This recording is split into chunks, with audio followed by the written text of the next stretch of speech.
Shalom Bapak, Ibu, Saudara-saudari terkasih. Jumpa kembali bersama saya Frida di YouTube channel Go Bogor Online Service yang tayang setiap Rabu, Minggu pertama dan ketiga. Tema sharing firman Tuhan hari ini saya beri judul Kalibrasi Hati.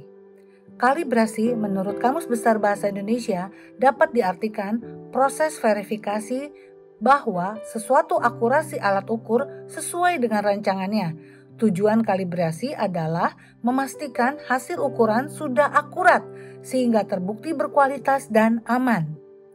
Jika Anda mengisi bahan bakar di SPBU yang dikelola Pertamina, maka Pertamina memastikan bahwa Anda mendapatkan takaran pengisian bahan bakar yang pas.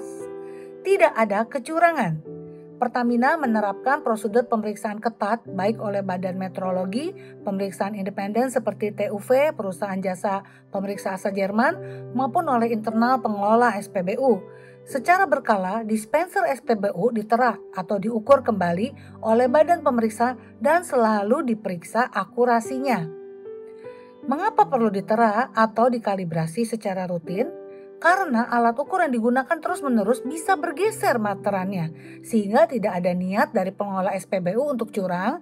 Tapi jika dispenser SPBU itu tidak dikalibrasi secara rutin, maka bisa saja meterannya bergeser sendiri dan konsumen merasa dicurangi. Sebagaimana SPBU melakukan kalibrasi secara rutin supaya meterannya tidak bergeser, demikian pula dengan hidup kita.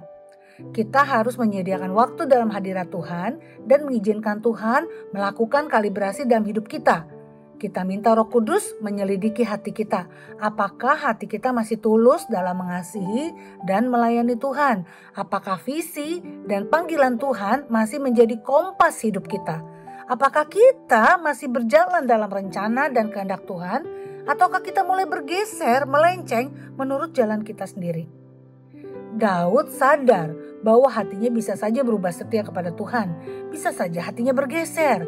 Bisa saja keinginan hati lebih kuat daripada keinginan Tuhan. Itu sebabnya Daud mengambil waktu untuk melakukan kalibrasi hati di hadapan Tuhan.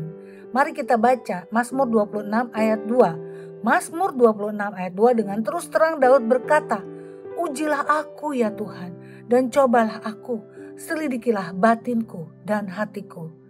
Setiap hari kita harus memeriksa hati kita di hadapan Tuhan. Minta Roh Kudus untuk menyelidiki batin dan hati kita. Jika kita merasa sudah mulai melenceng dari kehendak Tuhan, baiklah kita mengambil keputusan untuk bertobat dan kembali ke jalan Tuhan. Demikian Bapak Ibu Saudara-saudari terkasih sharing pengingat dari saya. Bagikan video ini ke saudara-saudari atau teman-teman lainnya. Dan jangan lupa di like, di subscribe bagi yang belum untuk menyaksikan tayangan-tayangan lainnya juga. Ingatlah tanpa kalibrasi hati kita mudah bergeser dari rencana dan kehendak Tuhan. Salam sehat untuk kita semua. Always remember Jesus love you.